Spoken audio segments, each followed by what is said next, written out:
La charla mía va a ser un poco más de campo, llamémoslo así. Claramente voy a hablar de algunos conceptos teóricos, pero más de lo que hemos observado en Colombia, algo de lo que parece ocurre también desafortunadamente aquí en México, y pues presentarles algo de lo que hemos estado haciendo allá en la universidad. Quisiera de todas formas dar un saludo póstumo obviamente al doctor Bravo, con el que también tuve la fortuna de conocer en Cincinnati, pues lamentamos su muerte.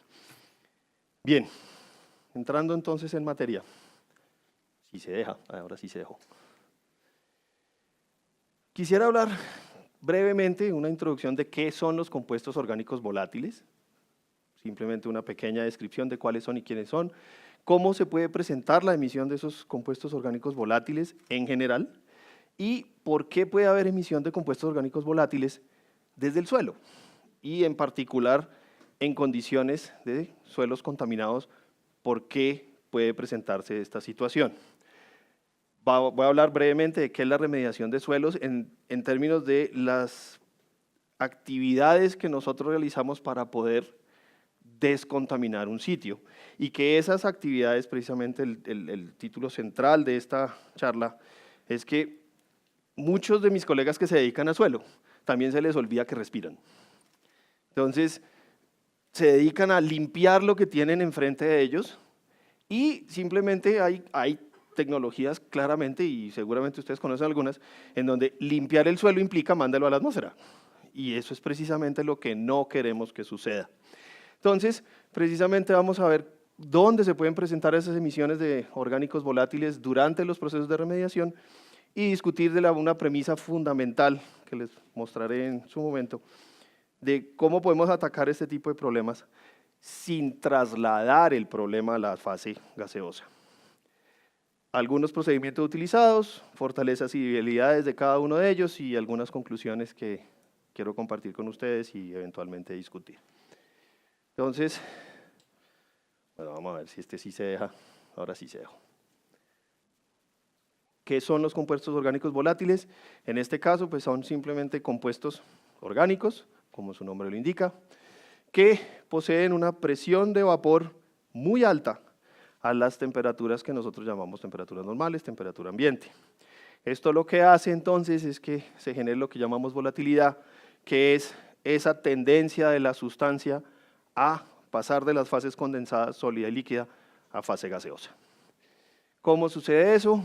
Bueno, yo creo que en las clases de termodinámica se las han dicho, pero normalmente lo que nosotros tenemos es una fase condensada, sea líquido o gas, en donde las moléculas están cerca las unas de las otras, con ciertas interacciones fuertes entre ellas, y se tiende a generar un equilibrio termodinámico entre la fase gaseosa y la fase condensada.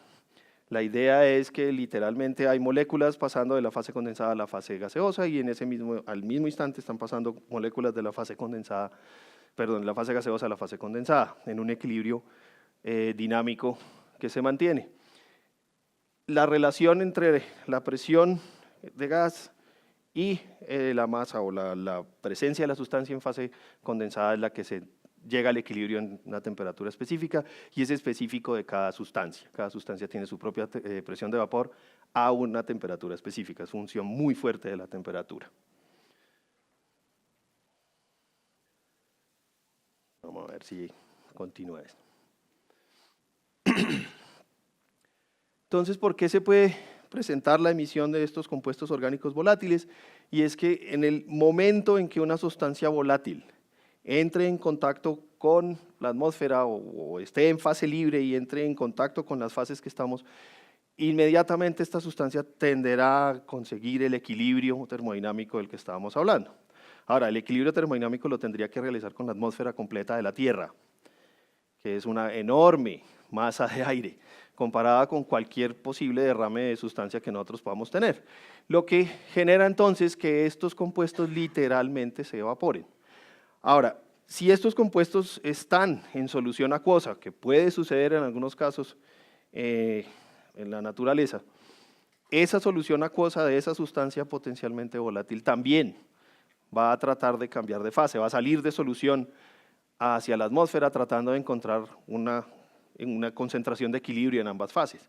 Dado que la atmósfera de la Tierra es inmensamente grande comparada con nosotros, pues ese equilibrio no se va a alcanzar y literalmente la sustancia se va a ir toda a fase gaseosa. ¿Cuándo ocurre esto? Pues principalmente cuando estas sustancias entran en contacto con la atmósfera, que es en los derrames, principalmente.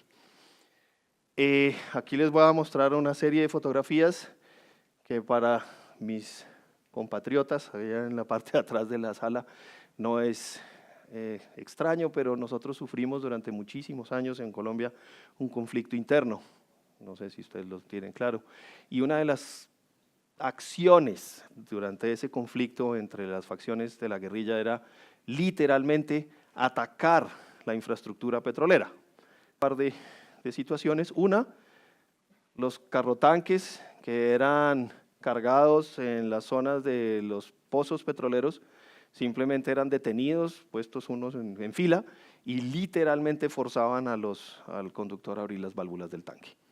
Entonces, pues ustedes ven 40.000 litros por camión que eran derramados ahí, en la carretera. Esto podía simplemente escurrir si había algún tipo de pendiente en esa carretera. Y en los otros casos en donde el petróleo ya podía estar tubificado, pues literalmente había atentados hacia la misma infraestructura donde el tubo era dañado, volaban el tubo y pues obviamente el petróleo se derramaba hasta que en alguna de las estaciones de bombeo pues notaban la caída en presión y cerraban las válvulas.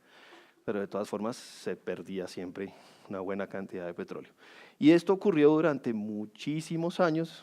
En este caso les muestro fotografías de 2015, que si ustedes están con las noticias, era durante el proceso de negociación. O sea, esto se hacía, ellos seguían haciendo este tipo de acciones, inclusive durante las negociaciones en La Habana, Cuba. Muchas de estas fotografías son de los medios de comunicación o obtenidas del Ejército Nacional, que eran los que podían llegar a las zonas donde había habido ataques, porque pues, precisamente eran fuerzas armadas. Entonces ninguno de nosotros civiles se podía atravesar por allá, so pena de peligro inminente a su vida.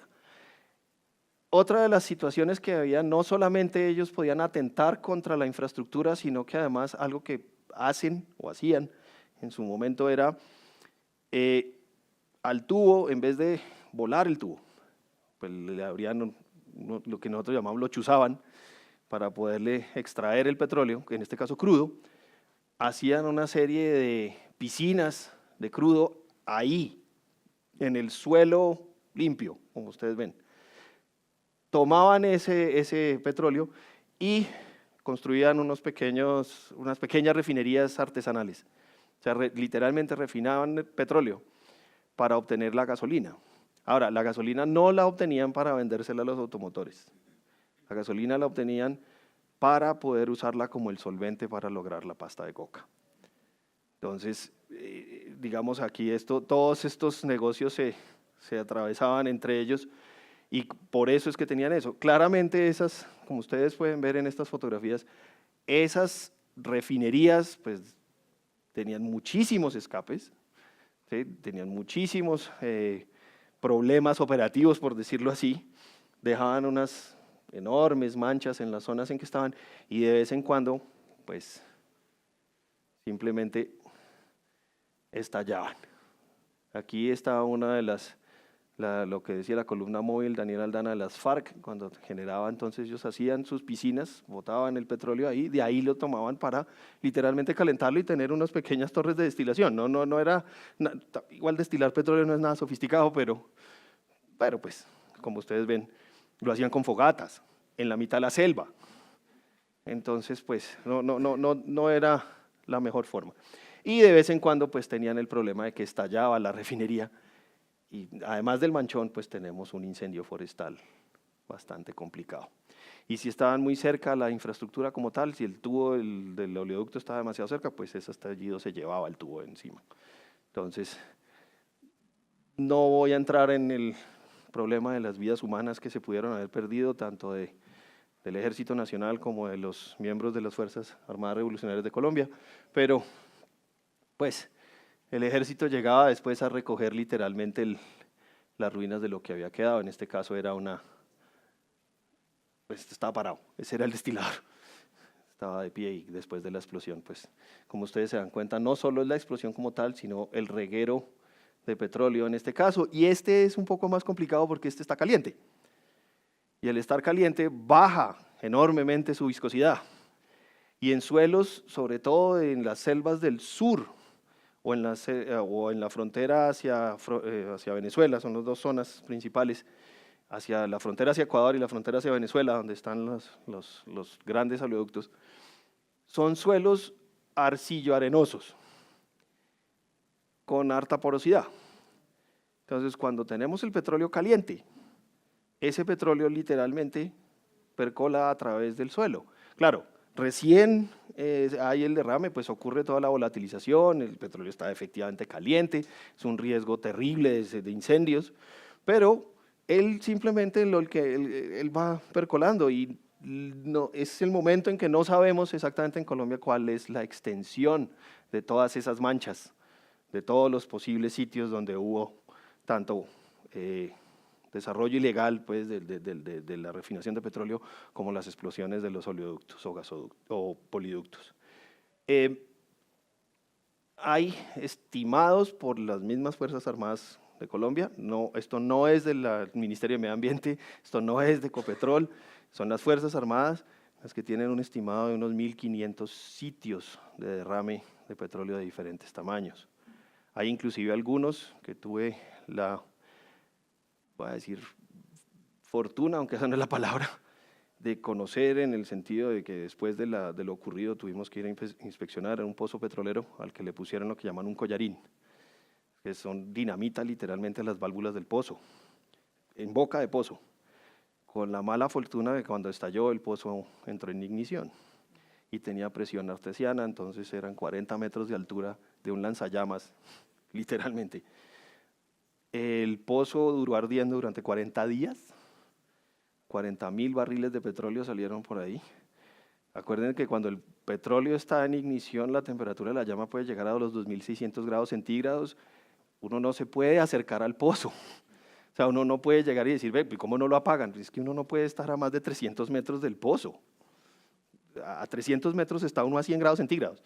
O sea, uno hierve, literalmente. Y la única forma de apagarlos es haciendo una excavación dirigida a 300 metros de la boca de pozo hacia el pozo y tratar de volar una carga para que esa carga lo que haga es que comprima el tubo y deje de pasar el flujo. Es algo similar a lo que le tocó hacer a los de la Deepwater Horizon, pero a 5.000 metros bajo el nivel del agua. Eso es un poco más complicado. Entonces, nosotros duramos 40 días tratando de apagarlo, pues no me sorprende lo que le pasó a la BP en su momento. Entonces, más del 50% de lo que llamamos derrames, y pongo entre comillas derrames porque entendamos derrames como cuestiones accidentales, estas no eran accidentales, hay accidentales, sí las hay, claramente las hay, son de sustancias volátiles. En este caso, casi todas relacionadas con la industria del petróleo, sean extracción, exploración, extracción, transporte, refinación, upstream y downstream. Sin embargo, y esto sí es algo que quiero comentarles, no solamente es el petróleo el que puede contaminarnos los suelos, y en el caso colombiano tenemos otra actividad también demasiado relacionada con el conflicto, que es la explotación de oro, y en este caso es oro no hecho de forma legal, o sea, no tiene ninguno de los permisos, ninguna de las relaciones, no tiene título minero, no tiene nada por el estilo, pero en ningún caso es pequeña, en ningún caso es pequeña. Y desafortunadamente ese tipo de explotación utiliza mercurio, utilizan el proceso de amalgamación para poder hacer la extracción de oro de la matriz mineral de roca, y al no tener ningún tipo de permiso, al no tener ningún tipo de reglamentación, de nada, de hecho muchas de estas explotaciones eran precisamente para financiar la guerra, entonces la gente que hacía eso pues tenía una escopeta en la nuca y es lo que tenía que hacer sí o sí, entonces pues obviamente no hay mucho cuidado en este sentido y las cantidades de mercurio que se utilizan son enormes. Ahora yo sé, profe, el mercurio es un metal. Sí, pero el metilmercurio es un compuesto organometálico. Y resulta precisamente de la liberación de mercurio a la naturaleza y que metilizan las bacterias en fase anaerobia, metilizan el mercurio. Ahora, ¿dónde va a ocurrir eso? En el cieno de todos los charcos, ríos, lagos, lagunas, charcos. Ustedes no van a creer, pero esa fotografía que ahorita les repito, que es en Timbiquí, Cauca, era el cauce de un río. El río. Y aquí está, miren. Simplemente llegan retroexcavadoras, cargan todo esto, se lo llevan a unas enormes tolvas donde le echan literalmente galones de mercurio. Sí, frascos de vidrio donde tienen 3 litros, pues no pueden cargar más. 30 kilos serían esos 3 litros. Y ahí están. Da la vuelta, extrae el mercurio, extrae el oro, drenan el mercurio, es más denso que la misma, es más, la roca flota, es curioso verlo, pero la roca flota. Drenan el mercurio y literalmente lo destilan. Literalmente destilan el mercurio. Y obviamente no pueden destilarlo en ollas de aluminio porque se la come el mercurio. Tienen que hacerlo en mollos de barro, en algunos casos, o pueden utilizar vidrio refractario, sí, pero pues se podrán imaginar ustedes que los condensadores no son de última generación, no es un shot bonito de esos, no. Entonces hay unas pérdidas enormes del mercurio en fase líquida, en fase gaseosa, y voy a llamar la fase sólida en el sentido de que se riega en el suelo y sigue ahí, el percola también, pese a que tiene una enorme tensión superficial. Entonces, en este caso, esta es una de las fotografías en Ayapel, Córdoba. Aquí se puede ver más o menos su ubicación en el mapa en Colombia y quiero que miren esos pequeños mapitas más que la foto, porque no dice gran cosa. Pero fíjense, esto es hacia lo que llamamos la zona Caribe colombiana.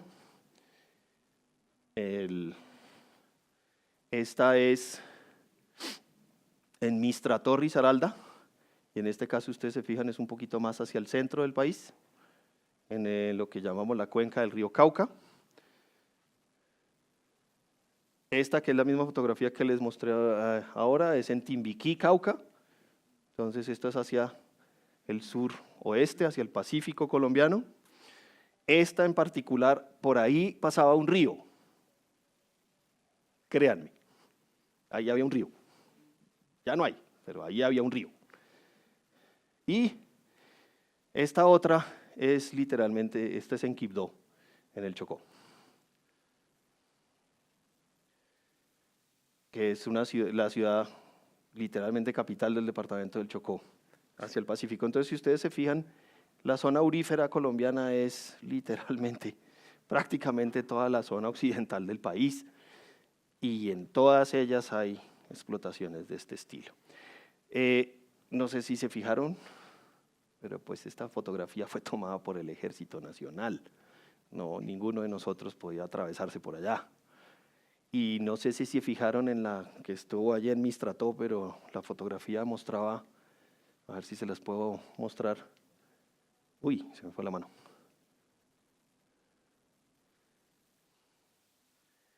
Miren, ¿sí alcanzan a ver eso? Esas son 2 explosiones.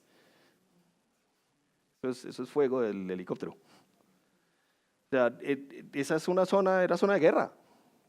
En este momento, después de haber firmado el proceso de paz, pues aún sigue siendo una zona muy difícil de acceso, tanto orográficamente como político, socialmente, porque pues el negocio puede que ya no tenga la guerrilla incentivándolos con un fusil en la espalda, pero de todas formas produce muchísimo dinero y pues muerto el César ponen otro.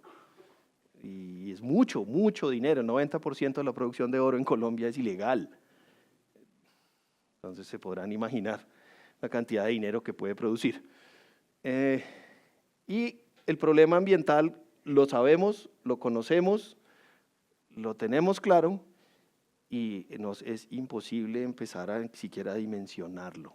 O sea, sabemos que eso pasa. Cuando llegan los helicópteros, cuando llega la policía, la gente que está ahí lo que hace es que literalmente el mercurio que tienen lo toman y lo lanzan. Porque es que tener mercurio en las manos es el crimen, pero si a usted no lo pescan con mercurio, pues es uno menos. Y si está regado no puede decir que es mío. Entonces, así es, simplemente lo riegan ahí, lo derraman. Entonces, yo sé que el mercurio no es el volátil es el metilmercurio, que se produce a raíz de su liberación al ambiente como mercurio metálico. Cuando llega a los fondos de estos charcos, por todas partes, siempre se hace en las riberas de los ríos, ¿sí? Es oro aluvial. Entonces, literalmente eso termina en el cieno de los ríos, ese cieno está en fase anaerobia y ahí se produce la metilación del mercurio, entra en la cadena trófica, a través de moluscos, pequeños crustáceos, ellos terminan siendo alimento de peces y nosotros nos comemos los peces. Y ahí es donde empieza el problema con el mercurio. Y además que pues, las corrientes eventualmente lo van a llevar aguas abajo, donde muchas ciudades toman el agua, van a utilizar el agua de esos ríos para su consumo. Y algunas veces el tratamiento convencional no es capaz de remover absolutamente el mercurio a las condiciones de máximo nivel de contaminante que usamos nosotros para tenerla como agua potable. Entonces, como ven, es una guerra contra la minería ilegal. Se firmó el Tratado de Paz. Las Fuerzas Armadas Revolucionarias de Colombia era la guerrilla más grande de Colombia. Eso desafortunadamente todavía está vigente y sigue en su misión, por decirlo de alguna forma, el Ejército de Liberación Nacional, que es el ELN, que es la segunda. Y ellos también, están repartidos por todo el país y utilizan el mismo sistema de financiación. Eso no era exclusivo de las FARC, no era exclusivo inclusive de la guerrilla, también lo que llamaban los movimientos paramilitares, que eran, digamos, la respuesta a eso, pues también utilizaban los mismos métodos. Entonces, en este momento, en el posconflicto, estamos tratando de que estas situaciones al menos podamos ya controlarlas y una vez controladas ya poder entrar y dimensionar nuestro problema. Como les decía, en la parte de los derrames de petróleo sabemos dónde están, porque pues están los informes del Ejército Nacional donde dice en tal sitio pasó esto y lo encontramos, pero pues claramente se vuelven sitios huérfanos. La empresa colombiana de petróleos, Ecopetrol, que es la víctima normalmente de estos ataques, pues no puede ser responsabilizada de la limpieza de esos sitios como empresa, porque pues ellos fueron tan víctimas como nosotros, y el Estado colombiano eventualmente tendrá que entrar a ver qué hace. Todavía no ha definido muy bien qué es lo que va a hacer, pero ahí están. El que les dije a ustedes de los 40.000 barriles de petróleo, pues el manchón que tiene, eso es lo que llaman los petroleros en Colombia, le llaman pegote, y es literalmente los pesados que quedaron como asfalto, brea, y literalmente cuando es un día caluroso uno pasa por ahí y se pega, queda uno pegado, y es una mancha negra grandísima, de unas 20 hectáreas, y la naturaleza es una maravilla, ya hay matas creciendo sobre el pegote y toda la cosa, pero bueno, eso no quiere decir que lo debamos dejar así. Y sigamos, en Colombia también tenemos problemas de agroinsumos. Si ustedes recuerdan, en la década de los 30, 40, 50, cuando se utilizaban sobre todo pesticidas de primera generación, organoclorados y organofosforados, la recomendación de disposición de los sobrantes e inventarios caídos era entiérrelo. Y curiosamente hicieron caso. Y en la zona algodonera del país, en la costa norte del país, en este caso en la ciudad de Cartagena, hay un enterramiento conocido donde encontramos toxafeno, metilparatión, DDT, lindano, heptaclorepoxi. Bueno, no me sé todos los nombres, sí me lo sé, pero la idea no es ponerlos acá. Y lo importante de eso no es tanto que ese es el material pesticida, pero casi todos ellos son unos aceites muy pesados o inclusive son sólidos en fase pura. Ellos siempre van con un carrier, con algo con lo que podían sacar, como lo volvían el jarabe, y normalmente era tolueno, sileno o hexano. Entonces, listo, sonamos, como dicen aquí. O sea, por donde lo mire. Y encima llevan enterrados 40, 50 años. Algunos de ellos ya han logrado tener cierto grado de degradación, muy poca. Por ejemplo, el DDT degrada en DDD y DDE. Y resulta que esos dos son tan tóxicos o peor de tóxicos que el propio DDT. El metilparatión, por ejemplo, oxida en el tioéster, en el fosfotioéster, rompe el enlace fósforo-oxígeno y uno de los que queda es 4-nitrofenol. Ese, además de ser terriblemente tóxico, ese sí es soluble en agua, bastante soluble en agua. Entonces eso le da un color Gatorade de limón al agua, linda, bello. Entonces, en este sitio en Cartagena se descubrieron en 1995 un enterramiento que está literalmente aquí. Sabemos que hay un enterramiento entre 17 y 20 canecas, no sabemos exactamente su disposición, sabemos dónde están porque se les hizo magnetometría, entonces se sabe que están ahí. Se sabe que más de una debió haberse roto porque la zona alrededor es Gatorade de limón. ¿Sí? Y lo que se hizo fue un confinamiento de seguridad, literalmente se hicieron unas tablas tacas de concreto de 8 metros de profundidad hacia el fondo para tratar de que esto no tuviese un desplazamiento horizontal. Afortunadamente, en el sentido estricto, es un suelo muy, muy arcilloso el que está ahí, entonces es una movilidad muy restringida. Pero, fíjense, está perfectamente rodeado el sitio. Y esto es un colegio. Hay 5.000 estudiantes desde los 7 años hasta los 17 años, todos los días, a menos de 50 metros de lo que llamamos el hotspot. Ahora, todo este terreno está manchado. Estaba. Ya no. Ya se le atendió ese pedazo, pero estaba manchado de todos los de estos en concentraciones hasta de 1.000 miligramos por kilogramo de toxafeno en algunos de los sitios, 4.500 miligramos por kilogramo de metilparatión. Entonces, este fue un proceso de remediación que lleva 10 años, no ha acabado, todavía estamos con este pequeño problemita. Y una de las razones por las cuales continúa el problemita es que una de las soluciones que alguien propuso fue, bueno, pues traigamos un pocotón de retroexcavadoras, abramos el hueco, saquemos el mugre y solucionamos el problema. Sí, pero primero no sabemos cuántos de los tarros ya soltaron lo que tenían adentro. Lo más probable es que su integridad física sea nula y que simplemente están literalmente ahí porque están enterrados y no derraman porque están ahí. Pero donde abramos la olla, destapamos la olla express, por decirlo así, y podemos tener problemas. Y si destapamos eso que está enterrado, les muestro cómo está enterrado bajo 3 capas, una de arcilla, una geomembrana, una capa de suelo normal, otra capa de otra arcilla, otra capa de suelo y aquí arriba tiene pastico. Se le puso esa protección encima para que el agua lluvia no siguiera percolando hacia abajo, pero aquí están enterrados. Todo esto es suelo que está, aunque aquí dice suelo limpio, ya no, es un suelo que ya está entrapado, es un suelo que tiene eso como, sí, lo absorbe como una esponja. Entonces, si nosotros quitamos esta tapa, por decirlo así, esto no solamente tiene el pesticida, tiene todos estos solventes que les estoy diciendo, y esos son volátiles. Y ellos no solamente son volátiles, estamos hablando de Cartagena, que en un día nublado está a 40 grados. Eso produce una volatilización enorme. De hecho, el suelo, y ahorita les digo por qué, el suelo está saturado de gas volátil, y si nosotros lo abrimos lo que tenemos es literalmente como si uno destapase una olla express caliente. Le bota la tapa al demonio.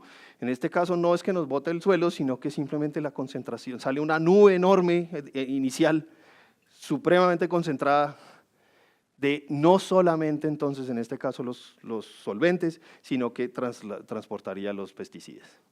Y para los que no lo saben, metilparatión es terriblemente tóxico, agudo.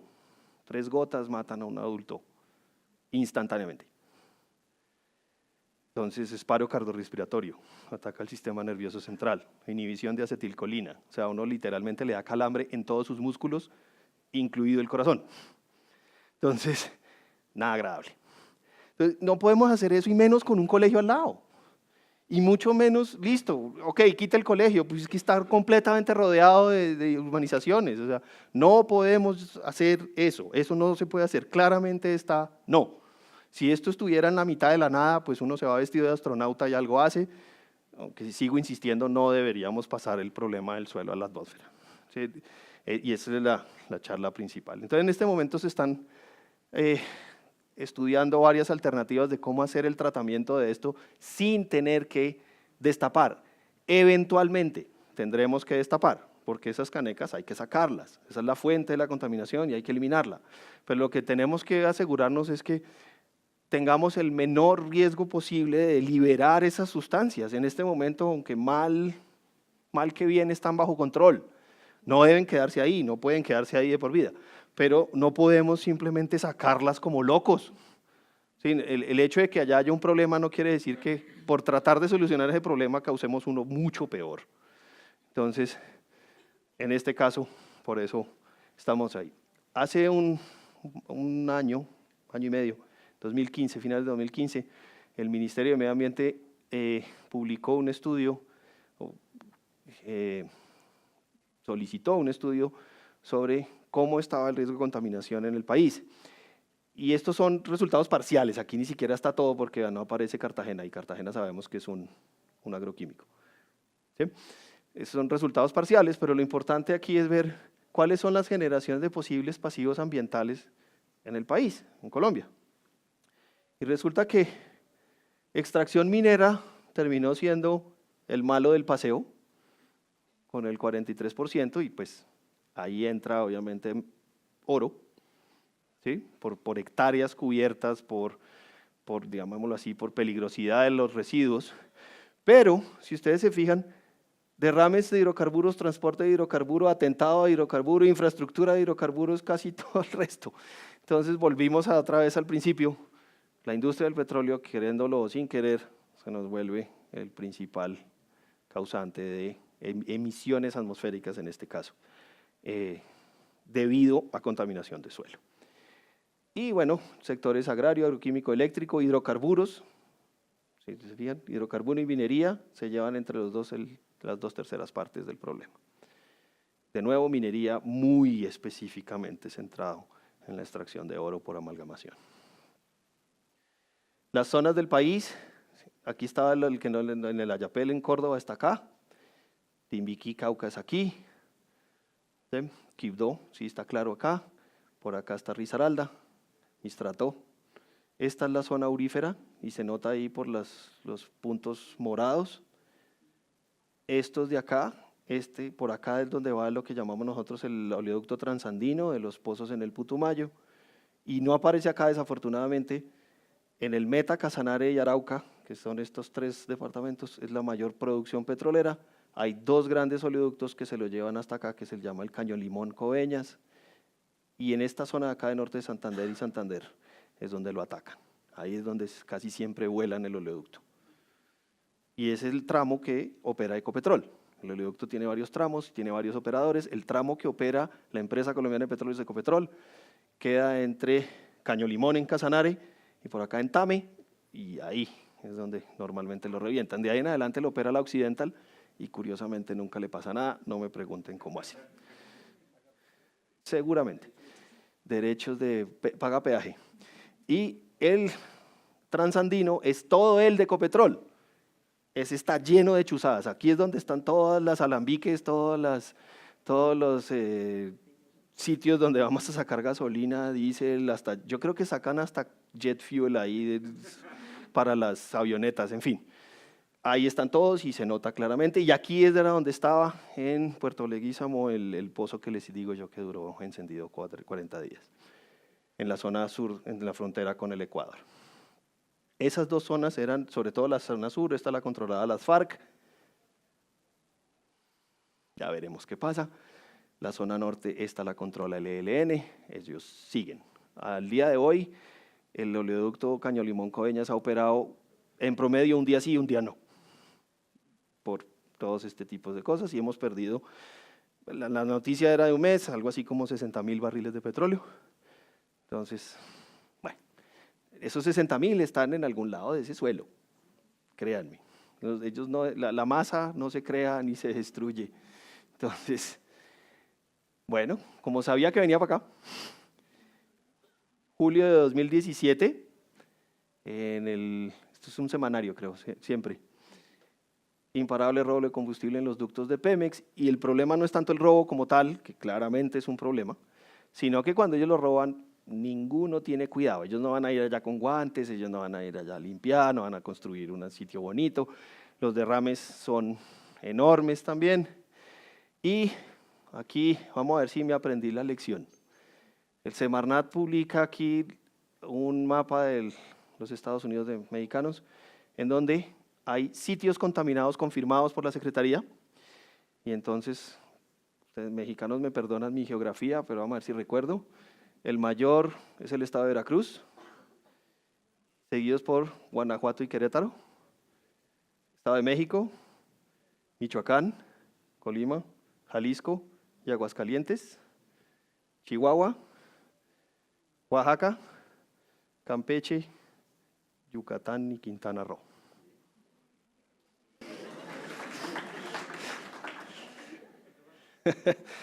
Donde Veracruz, aquí, Ciudad de México está acá, donde el estado de Veracruz es el que tiene mayor incidencia de hidrocarburos, minería en San Luis Potosí, que me había faltado, ¿sí? ¿Cierto? Y bueno, cuestiones industriales creo que aquí en Guanajuato y Querétaro. Los otros también serían parte de cuestiones de hidrocarburos. Entonces, aquí lo dice, gasolina magna como el mayor causante del problema. En este caso creo que no hay oleoducto como tal el que perforan, sino literalmente el poliducto, o sea, ya los destilados, ya cuando están transportando los destilados de petróleo.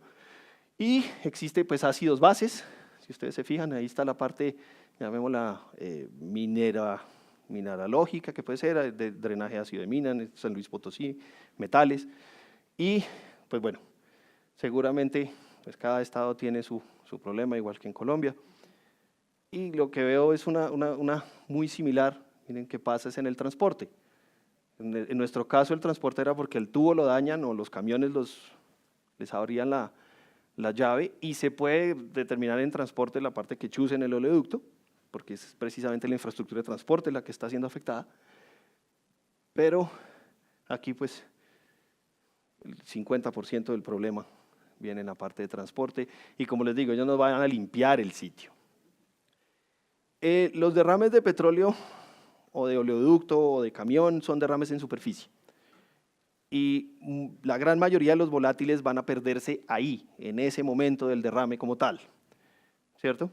Sin embargo, lo que alcance a percolar va a quedar allá abajo, no se van absolutamente todos los volátiles, inclusive algunos de los alifáticos grandes, en presencia de bacterias aerobias, si la concentración no es muy alta, pueden ser degradados, pero el proceso de degradación es literalmente irlos cortando, y a medida que los van cortando van generando alifáticos de menor peso molecular y ellos van saliendo. ¿Qué es lo que pasa en las estaciones de servicio? Y eso nos pasa aquí, pues eso pasa en todas partes, en Estados Unidos, en Colombia, en México, en todas partes. No sé cuántas estaciones de servicio hay en México, pero en Colombia hay más de 5.700 repartidas por todo el país, y casi todas puede decirse que han tenido algún tipo de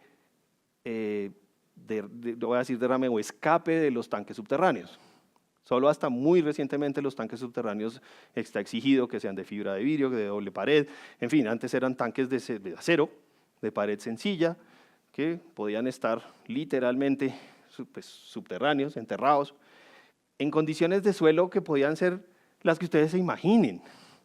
Un tanque de esos metálicos en suelos ácidos se vuelve añicos en años, pero pues estas estaciones tienen años, ¿cierto? Y derraman, y si ese suelo llega a ser granular, pues peor, tenemos manchas de kilómetros cuadrados de extensión. Una cosa que me sorprendió mucho y quería mencionarlos es que en Colombia nosotros no utilizamos ningún tipo de aditivo a la gasolina, añadido a la gasolina. O sea, la distribución de gasolina tiene que ir gasolina con cositas, pero por ejemplo, ninguna como el metilterbutyléter, que entiendo aquí se usa bastante. Y el metilterbutyléter en casos como este es aún mayor el problema, porque el metilterbutyléter es soluble en agua. Y entonces el agua subterránea que entra en contacto con gasolina que ha sido escapada de un tanque subterráneo, pues el agua subterránea disuelve el metilterbutyléter, no la gasolina, pero sí el metilterbutyléter y lo transporta muchísimo más que la propia gasolina. Y el metilterbutyléter, al ser sintético, muy pocos microorganismos naturales son capaces de degradarlo, aunque la molécula es relativamente sencilla. Pero pues como no la conocen, las enzimas no están ahí para poderlo degradar, y existen bacterias en los Estados Unidos que ya las han modificado lo suficiente para que ellas puedan comer metilterbutyléter, pero no sé si eso se haya aplicado aquí en México. Entonces, en Colombia no tenemos ese lío, no hay metilterbutyléter directamente en la distribución de gasolina, tú lo puedes hacer en la estación de servicio, si quieres después de hacer el tanqueo, pero no en la distribución mayorista. Eso quita un pequeño problema. En este caso lo que podemos ver es que sale el hidrocarburo del tanque, entra por gravedad en algún punto, puede llegar a la zona saturada de suelo, claramente percola a través de la zona vadosa o insaturada, hasta que la barrera, que es el líquido como tal, le impide seguir bajando, pero entonces en este caso hay transporte horizontal. ¿Sí? Los niveles de agua subterránea suben y bajan, ellos no se mantienen estáticos en el tiempo. Entonces eso lo que hace es un efecto de mancha, llamémoslo así, como que va subiendo y bajando, va corriendo la mancha y hay una zona particular del suelo que va a estar saturada del hidrocarburo si este se encuentra en fase libre. Cosas ocurren, hay diluciones, hay separaciones, hay absorción, hay inclusive degradación aerobia, donde hay intrusión atmosférica, anaerobia muchísimo más lenta en los alifáticos, casi nula en los aromáticos, pero ahí está, eso pasa y el tiempo pasa. Y lo que vamos a ver es que ahí encuentra, ¿qué es lo que pasa? En este caso, lo que tenemos está en esta zona de aireación, la zona vadosa, donde llega ese hidrocarburo, él trata de bajar por su propio peso, se va a encontrar con la franja capilar, y la tensión superficial de los hidrocarburos es diferente a la del agua, entonces en algunos casos es mucho menor, entonces necesita unos poros más chiquititos para poder subir. Pero al tocar la zona saturada donde está el agua, al ser estos hidrocarburos insolubles, más ligeros que el agua, menos mal, se detiene, no puede seguir hacia abajo. El problema es cuando hay una disminución del nivel freático, donde baja esta zona saturada, baja el nivel, el hidrocarburo por su peso otra vez consigue, digamos, o persigue esa bajada de nivel, y cuando el acuífero se recarga, él vuelve y sube. Y eso no quiere decir que entonces el agua simplemente va a arrastrar eso y deja limpio lo que venía detrás, no, se queda pegado el hidrocarburo. De hecho, hasta impide a veces que suba porque satura los poros con el propio hidrocarburo.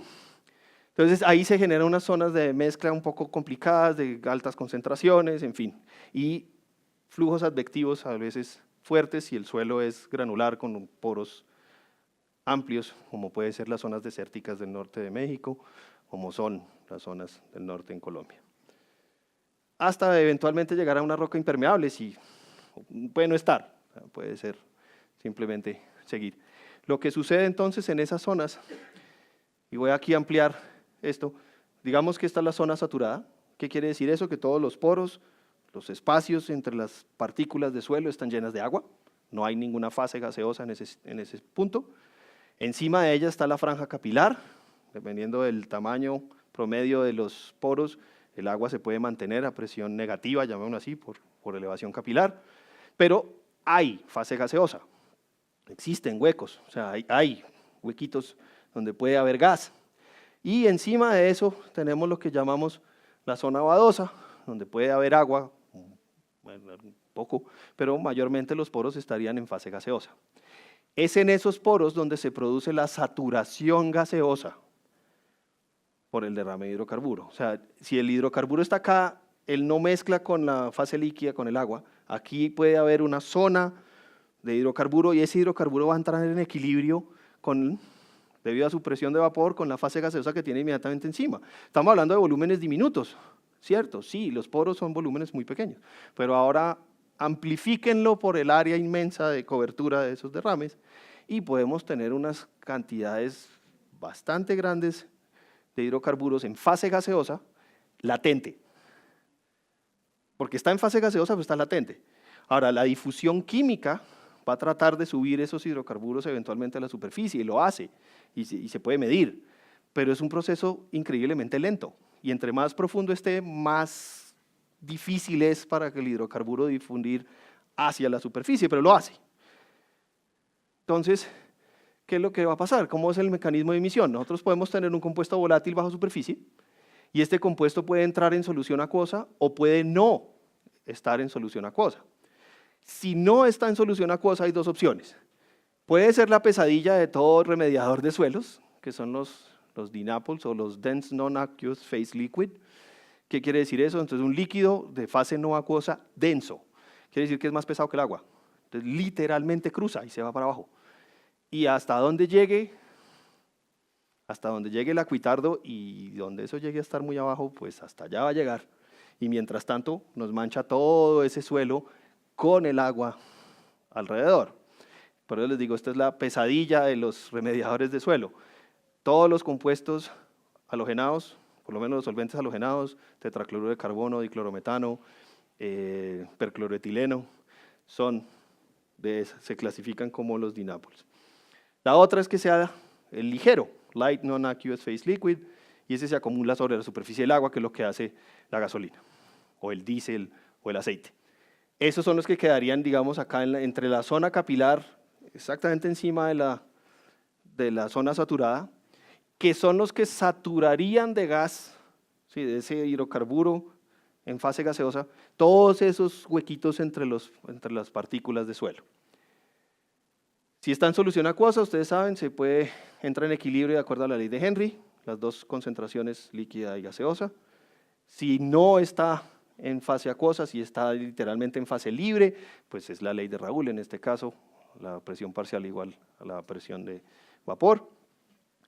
Y entra el flujo ascensional por difusión a la superficie. ¿Qué hacemos nosotros en el momento de hacer remediación? Que sabemos que tenemos una mancha de petróleo unos 2, 3, 4 metros de profundidad, o de gasolina, pues la primera intención de todo el mundo pues es traiga una retroexcavadora y lleguemos al petróleo a sacarlo.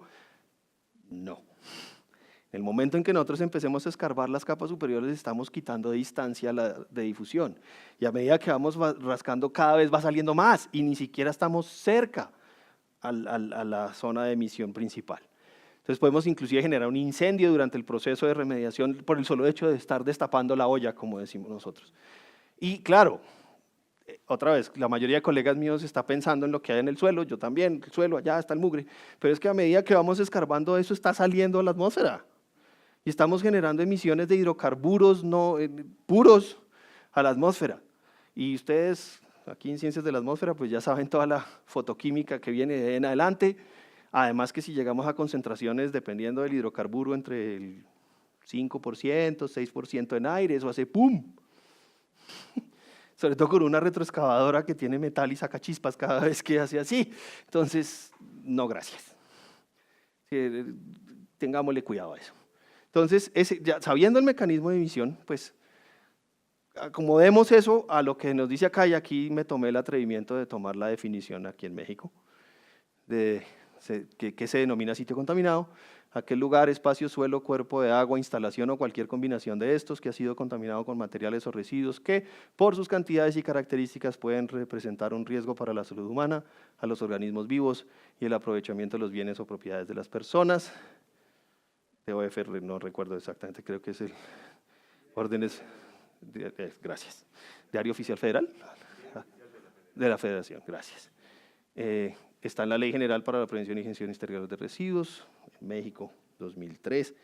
Y nuestras definiciones son similares, pero yo quería hacer es lugar, espacio, suelo, cuerpo de agua, instalación o cualquier combinación de estos. Ay Dios. Entonces, ya quedamos con que si en la definición no podemos desarticular todo, porque eso es todo, ¿por qué cuando nosotros vamos a tratar de solucionar el problema sí lo desarticulamos? Ahí no aparece el aire porque a todo el mundo le olvida que respira, pero vaya, quíteselo. Entonces, obvio que el aire tiene que estar ahí, no podemos tener, el señor Raoult y el señor Henry nos dijeron claramente que eso tienen que estar en equilibrio. Entonces, en equilibrio tienen que estar, y lo va a intentar. Y la atmósfera, insisto, la atmósfera es una masa inmensa comparada con cualquier cosa que nosotros hagamos, va a ganar ella.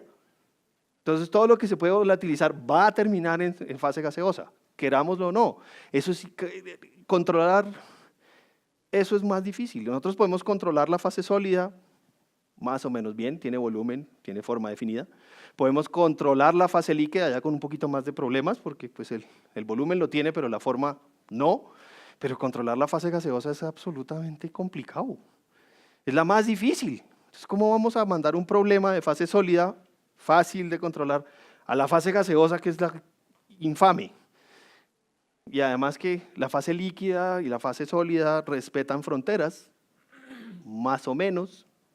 Digo, la líquida, pues que no, pero más o menos, en la fase sólida, pues yo puedo circunscribirme a un sitio y ahí me quedo, pero la fase gaseosa, ¿cómo?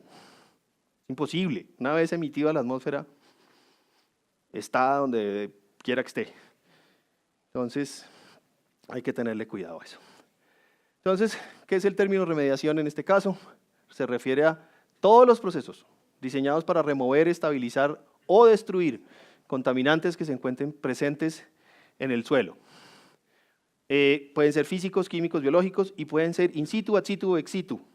In situ es en el lugar donde están, ad situ es al ladito, ex situ es literalmente saco el problema de aquí y me lo llevo para otro lado. Todos tienen problemas, pero voy a ir un poquitín rápido. Las intervenciones pueden ser potencialmente o pueden potencialmente exacerbar el problema que ya tengo y normalmente, en el caso en el que nosotros estamos, las excavaciones son los que nos hacen el problema peor. Tratar de excavar y sacar eso es lo que nos puede hacer el problema peor y por eso remediar suelo, ojalá nunca uno vea una retroexcavadora. Primero trate de hacer esto en la fase sólida que puede controlar, después, entonces, trate de ver cómo minimiza, porque es prácticamente imposible evitarlo, pero cómo minimiza las cosas que puedan salir a fase gaseosa. Entonces voy rápido. La premisa fundamental es esta: el proceso de remediación no debe incurrir en riesgos mayores a los que el sitio ya posee debido a su condición de contaminación. O sea, no es excusa decir que lo voy a limpiar y generar un riesgo peor a los que tengo al lado. Como por decirles, tengo un riesgo horrible con esos pesticidas en ese sitio, pero es que hay un colegio al lado. Yo no puedo argumentar que por ir a sacar los pesticidas y quitarme ese problema de encima, ponga en riesgo la vida de los muchachos que están allá al lado todos los días. No, ambas tienen que salir de la misma forma. Entonces, no quiero ir muy rápido, pero los procedimientos utilizados deberían seguir este diagrama, en donde uno busca y estima cuáles son las emisiones incontroladas que le pueden causar el sistema que voy a tratar de implementar para remediar. O sea, ya sé que tengo un problema de suelo y quiero entrar a solucionar el problema de suelo, pero lo que quiero hacer, debo estimar eso que quiero hacer, cuánto me podría emitir. Hay que estimar concentraciones vientos abajo, seleccionar niveles de acción, si es que vientos abajo alguien encuentra algo, o ve algo, o siente algo, comparar eso contra niveles de acción de secretarías de salud, de epidemiología o lo que sea, y si se excede, pues obviamente, si se excede, calculo la eficiencia que necesito, miro un sistema de control, si no lo puedo sacar, vuelva y piense qué va a hacer, porque ese no le sirve. Sí, bueno, entonces vamos a aplicar algunas tecnologías, evaluemos cuánto cuestan, porque estas tecnologías no son para remediar el sitio, estas son para evitar que los que estén a vientos abajo se me vayan a enfermar por andar remediando el sitio. Es distinto. ¿Son los costos aceptables? No, vuelva y empiece. Sí, bueno, hágale. Que no tengo problemas de emisiones, pues bueno, entonces siga, hágale. ¿Sí? Pero en este caso quiero que tengamos en cuenta que hay que tener en cuenta que lo que voy a hacer puede causarme problemas en la fase gaseosa y tengo que tenerlos en cuenta.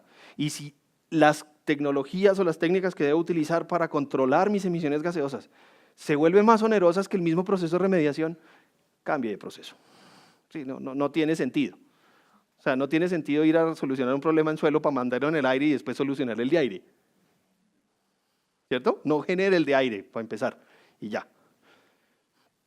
Entonces, esto es, como les digo, la aplicabilidad de las opciones, que se demuestre que la tecnología, que haya una habilidad para lograr la captura de esas emisiones, compatibilidad con las propiedades químicas del sistema. O O sea, no vamos a poner un sistema de incineración en una emisión de volátiles en un área grande, porque lo que generamos es un incendio, confiabilidad de equipos, costos de capital y de funcionamiento, en fin. Y permisos, obviamente. Curioso por lo que sea, pero ir a limpiar un sitio requiere permisos ambientales. Así sea que estamos tratando de resolver un problema ambiental, necesitamos un permiso ambiental porque la intervención puede ser muy brusca y las consecuencias a posteriori pueden ser grandes. Rápidamente, quería mostrarles acá de las alternativas de control. Tenemos para derrames en manipulación, en pilas, en vehículos.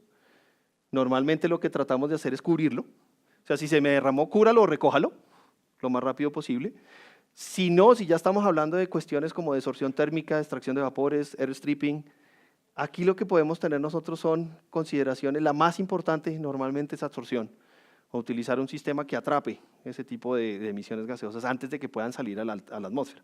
Y generalmente utilizamos carbón activado para compuestos orgánicos. El carbón activado es muy bueno, tiene sus limitaciones claramente. Estos son algunos de los procesos de remediación de suelos. Estos son algunos de los procesos que posiblemente necesitaríamos como actividad complementaria para disminuir o controlar las emisiones debido al proceso de remediación que estamos usando. En casi todos los procesos de petróleo, pues se tiene el soil washing, se tiene el enjuague de suelos, se tiene la SVE o Soil Vapor Extraction, que es literalmente, comillas, hacer presión negativa, succión, para que ese volátil volatilice más y lo atrape. Todos ellos obviamente son susceptibles a tener algún tipo de control. Esta quería mostrárselas, es una de las formas. Esto era un sistema de tanques enterrados que tenían derrame, y lo que hicieron fue poner literalmente una enorme carpa de presión positiva encima, para que todo lo que saliera fuera capturado aquí y lo sacaran a través de extractores por tubos llenos de carbón activado. Buenísimo, carísimo, pero carísimo. O sea, en este caso les tocó porque esto creo que esto lo publicaron en una página en Canadá, pero esto lo utilizaron en Brasil, en Sao Paulo, era una gran estación de servicio en toda la mitad de la ciudad, donde la única opción que vieron era, no, nos tocó aquí pero eso costó millones, eso es carísimo. Además que cualquier pajarito que llegue y me perfore ahí la carpa, y digo pajarito, ¿no? Sí, cualquier cristiano que también le dé o cómo salen, cómo entran las máquinas, o que el operario le dé por subir esa cuchara así como sin cuidado, perdimos todo el problema. Todo, se nos fue, no hicimos nada. Entonces, es una condición que existe, pero, hombre, muy, muy, muy cara. Esta es la que estamos utilizando en Cartagena, inyección directa de persulfato para destrucción química del compuesto. Y una vez logremos destruir lo suficiente, ahí sí, intentar destapar. Pero primero, digamos, bajémosle el calor al problema y ahí sí tratemos de entrar. ¿Cuál es el problema? Utiliza muchísimo y es lento. Muy. Pero preferimos eso a simplemente poner en riesgo la vida de 5.000 estudiantes en Cartagena. Y, bueno, algunas fortalezas. La mayoría de estos sistemas pueden ser baratos, pero los equipos, o sea, baratos en el sentido fáciles de poner, pero los equipos que necesitamos para que funcione bien son caros. Entonces, volvimos a lo mismo. Tratemos de no tener que utilizar nada de esto para no entrar en esto. ¿Sí? Casi todos estos sistemas de control sofisticados, pues, palabra sofisticado arranca con la S cruzada. Entonces, son carísimos. Bueno, entonces, en conclusión, la idea es que debemos estudiar la contaminación que tenemos en el suelo, saber exactamente qué es lo que tenemos, dónde está, cuánto hay, para dónde va, qué es, obvio, para poder ahí sí definir cómo vamos a atacarlo. Pero para definir cómo vamos a atacarlo tenemos que tener en cuenta cómo voy a poder afectar agua al hacer la remediación, o cómo puedo afectar el aire al hacer la remediación. O sea, la premisa es: yo no puedo generar un riesgo mayor bajo la excusa de que estoy limpiando el sitio. Eso no tiene ningún sentido. Sí, o sea, no puedes, eso no es como decir del médico que tiene un pequeño tumor, entonces el tipo llega y le da tiro con una escopeta y le abre el hueco. Pues se fue el tumor. Pero a ver, ¿cierto? Entonces, no, como que esa no es la idea. Ojo, si ya somos incapaces de controlar emisiones porque definitivamente el sitio es muy grande, o hay mucho, o lo que sea, tenemos que utilizar varios. O tenemos que fraccionar el sitio para poder irlo trabajando con medidas de control. En contaminación de suelos, yo le digo tanto a mis estudiantes como a mis colegas, despacio que tengo afán. Si aquí nos vamos como locos salvajes a hacer todo en 2 meses, ustedes se van a meter en un lío. Serio. Acuérdense que esto no mandamos robots a hacer esta cosa. No sé si ustedes se fijaron en la fotografía de lo que estábamos, los operarios aquí. A ver, ellos están con máscara full face, están con el Tyvek tipo 2, a 40 grados a la sombra. Uno se cocina en sus jugos en esa vaina. Uno no puede estar más de media hora ahí, porque literalmente se deshidrata. Estos son impermeables, pero la impermeabilidad es de lado y lado. O sea, nada entra, pero nada sale tampoco.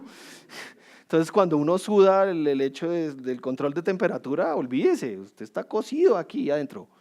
Entonces, uno tiene que salirse. Además, uno está con full face. Si a alguno de los muchachos o a uno mismo le da choque de calor, ninguno de ellos puede llegar y quitarse la máscara y decir, no puede, porque entonces ahí está el otro también. Tenemos una corneta de esas de ¡cuí! Y hay gente que está aquí, está ya listo con el coso por si algo sucede. Siempre está uno, porque si alguien se desmaya o algo, no le podemos quitar la máscara tampoco. Entonces tenemos que irnos con la máscara, con todo, sacarlo ahí, salir de la zona de exclusión y ahí sí entrar. Entonces, no, esto no es tan simple, y esto es precisamente porque sabemos que aquí hay cosas volátiles, si no, ¿para qué carajos me pongo eso? ¿Sí? Entonces, ese es lo que quería comentarles, y ante eso, pues muchas gracias, no sé si me excedí en el tiempo. Muy amables, muchas gracias.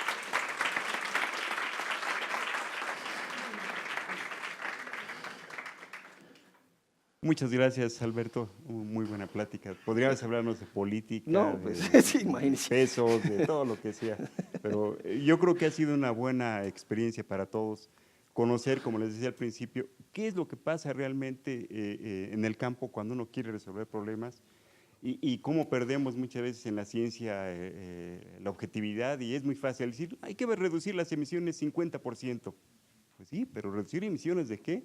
Esto es lo que uno enfrenta, esto es lo que en realidad tenemos que conocer. Muy bien, preguntas, todas las que quieran por acá. Allá, perdón, allá, vi para allá primero. Después. Sí, claro que sí. Hola, muchas gracias por tu plática, fue muy interesante. Es muy interesante cómo aborda cómo un problema político-social se puede convertir en un desastre ambiental por falta de regulaciones. Pero también me gustaría saber cuál es la respuesta de la sociedad colombiana a si ellos apoyan o respaldan este tipo de remediaciones o de servicios ambientales que se está haciendo, y cómo financian el tipo de bioremediación que están haciendo o los programas que tienen de recuperación. Muy bien. Ahora, el apoyo de la sociedad es todo mientras no le toques la billetera. Sí, o sea, la sociedad va a decir, uy, qué chévere, mientras no me cueste. Ahora, el problema es que sabemos que nos va a costar. Y el gobierno lo sabe, y de hecho tuvimos una reforma tributaria un poquito brusca en Colombia este año. Digamos, lo tendremos que hacer. Ahí tenemos un pequeño problema de orden reglamentario, porque desafortunadamente no existe la reglamentación de suelo contaminado en Colombia todavía. Hemos visto la de Semarnat, hemos visto la de la US EPA, hemos visto a Holanda, hemos visto a Alemania, pero nuestro sistema legal tiene, muy parecido al mexicano, también tiene muchas cosas que si tú reglamentas esto de una forma, entonces le dolió a este y entonces el de allá tampoco quiere, y bueno, en fin.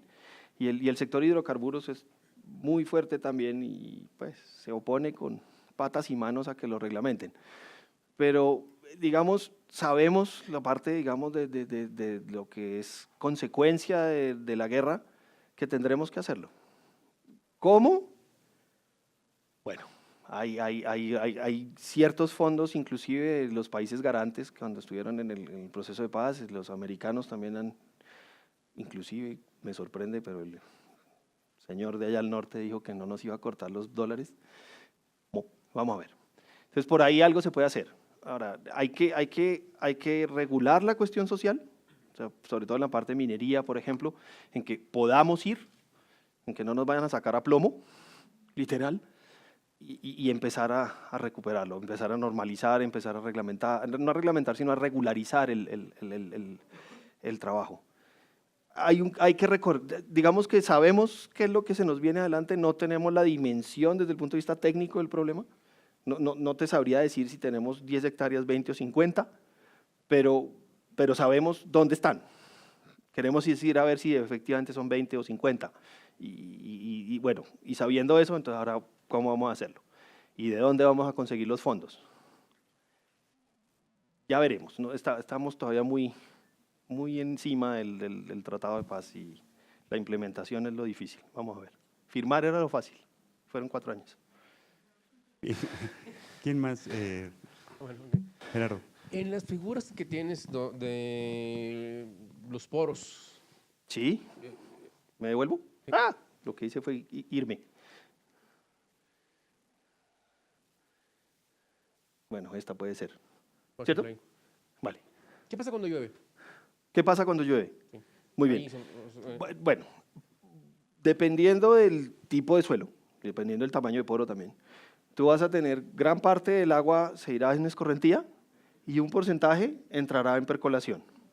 Ahora, dependiendo también de la saturación de ese suelo con el contaminante, el mismo contaminante puede impedir la percolación de agua, como que se va por el ladito y la arrastra, lo que logra a veces es arrastrarla hacia la zona de contacto.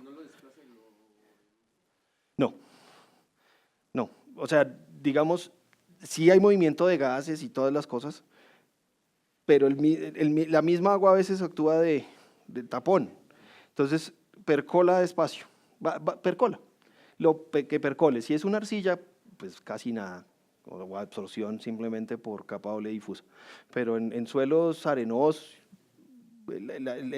dependiendo del grado de saturación del suelo con el contaminante, te impide el paso o disminuye mucho la percolación. Si el nivel de agua sube, o sea, si la tabla de agua sube a superficie, lo que hace es que literalmente nos saca el hidrocarburo a superficie y se lo lleva por escorrentía, y lo que hace es que amplía el radio de impacto un poco. No, ellos si salen a la atmósfera se van. No, sí se van. Si salen a la atmósfera se van. Eso sí, digamos, impedir la volatilización no se puede.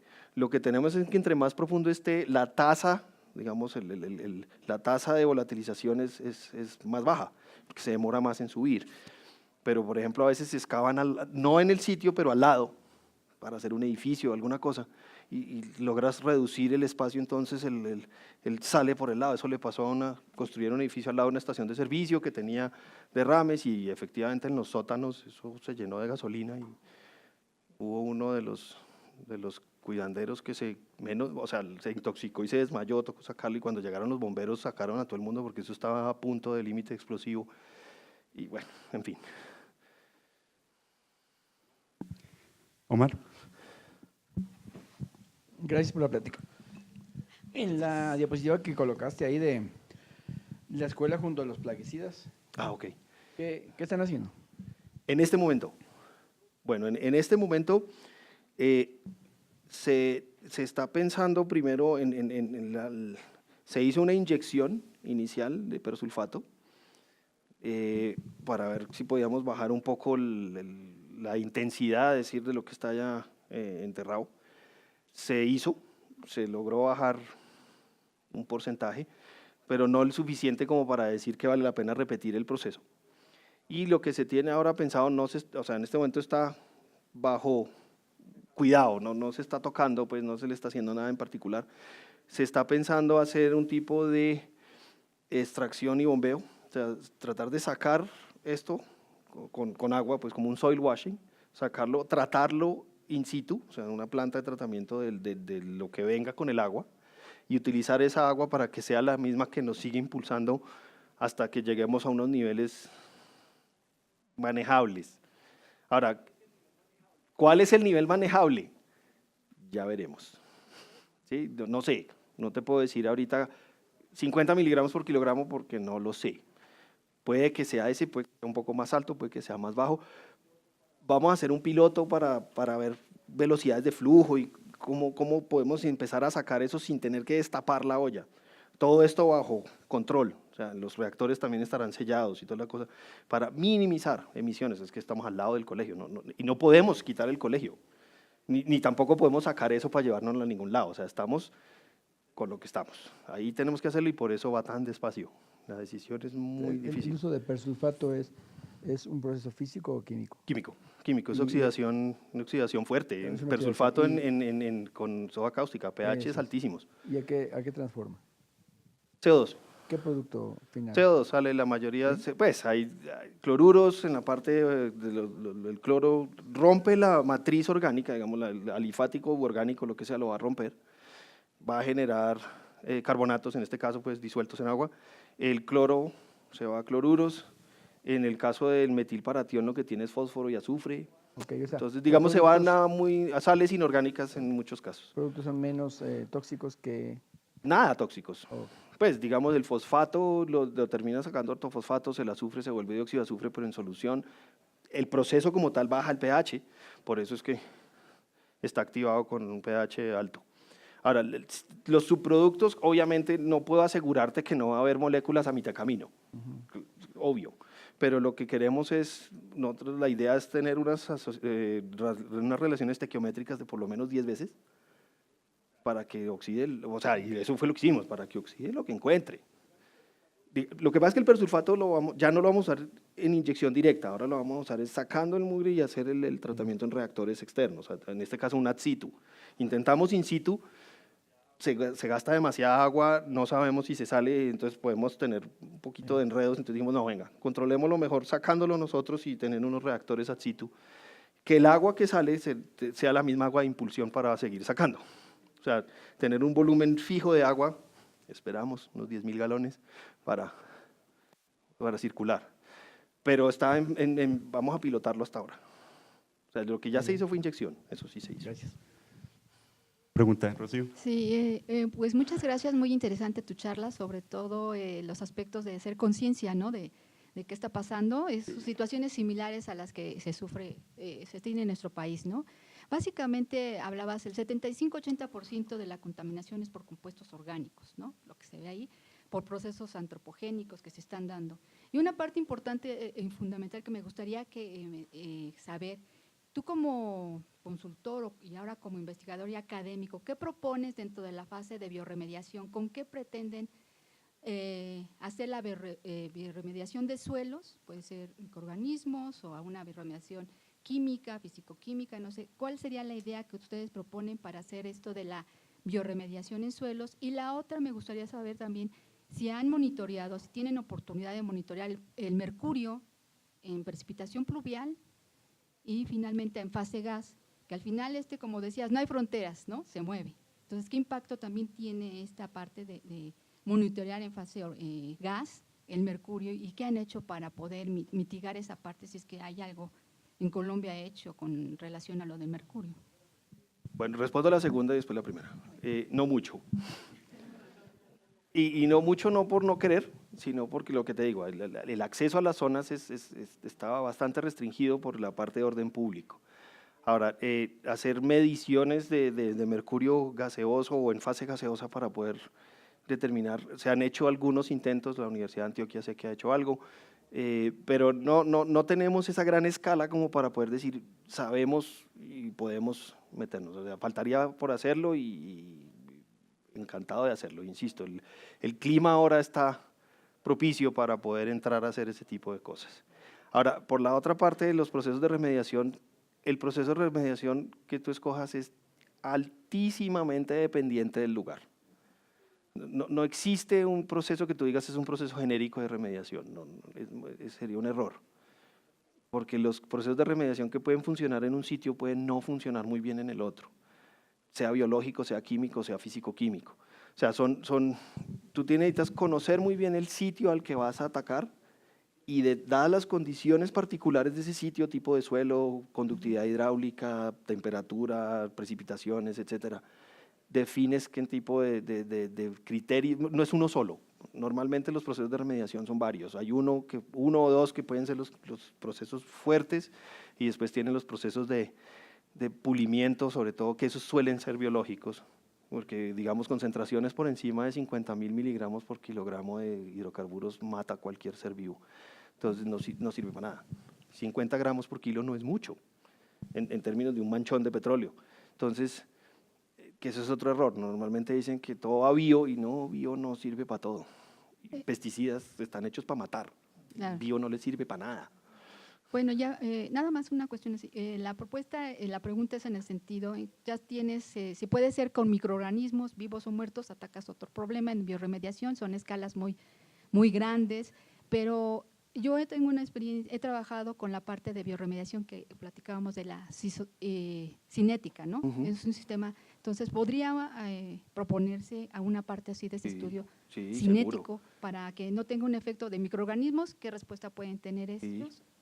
Vivos o muertos, ¿no? Entonces puede ser algo así. No, de acuerdo, o sea, como te decía, las cosas que se pueden hacer están por hacerse.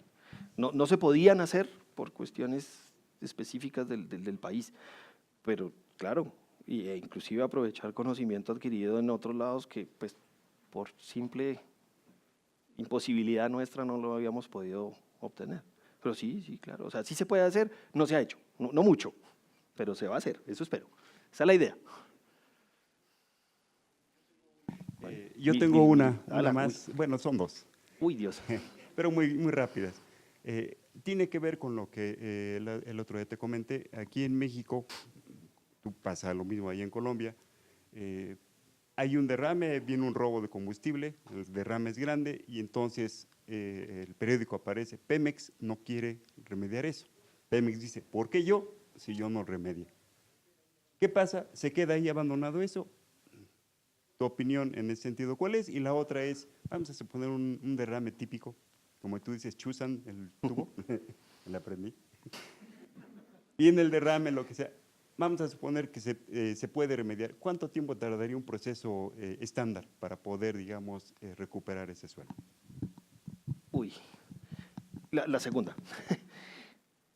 Lo mismo, no te puedo decir que haya un proceso estándar, porque depende de dónde se derramó, cuánto se derramó, en qué sitio está, qué tipo de suelo es, si lo vas a hacer biológico, si lo vas a hacer químico, si lo vas a hacer físico-químico, en fin.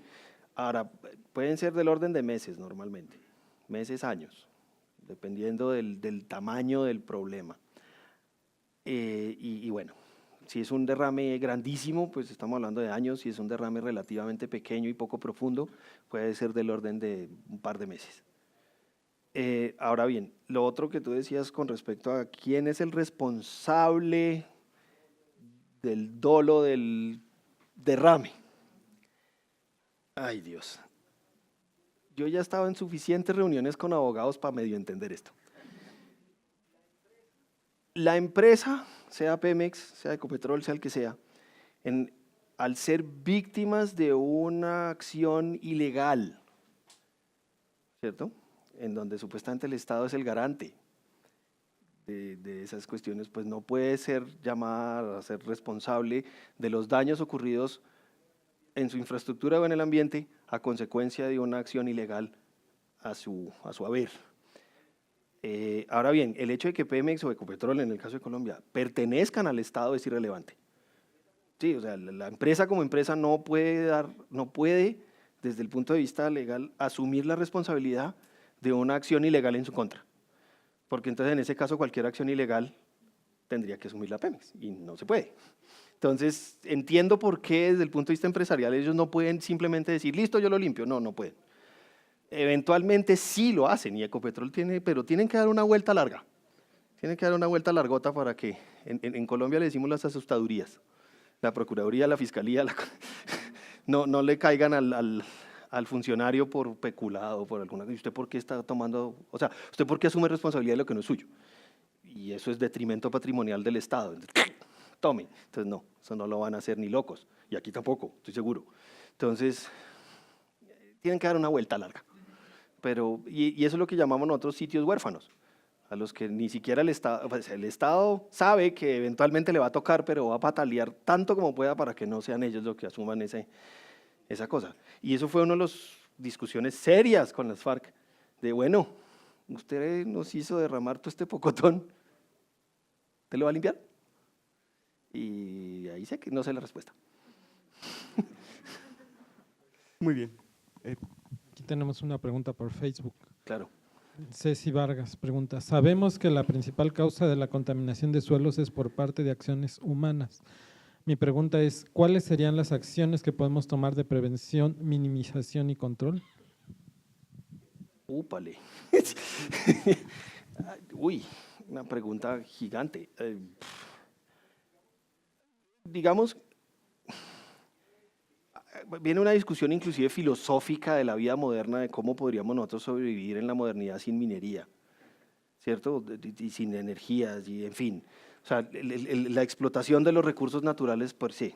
Ahora, teóricamente, si nosotros seguimos nuestras propias restricciones a la hora de hacer operación de extracción, a la hora de hacer transformación, a la hora de hacer eso, minimizamos el impacto que nosotros mismos generamos. Esa es la cuestión filosófica de todas nuestras restricciones autoimpuestas. Ahora, el problema es que no siempre las seguimos. Y ahí es donde está el inconveniente. O sea, yo no creo que sea cuestiones de inventarnos nuevas reglas, ya están las reglas, sigámoslas. Pero pues como se veía en Colombia, el negocio de extracción de oro es tan increíblemente rentable que pues obviamente lo van a hacer a fuerzas, quiéralo o no, y qué regulaciones, ni qué carajo, y mire a ver. Y si usted se acerca, pues mire a ver, se intoxica por plomo supersónico. Entonces, Muy bien, pues no me queda más que pedir un aplauso para Muchas Alberto. Muchas gracias. Muchas gracias a todos ustedes. Muchas gracias.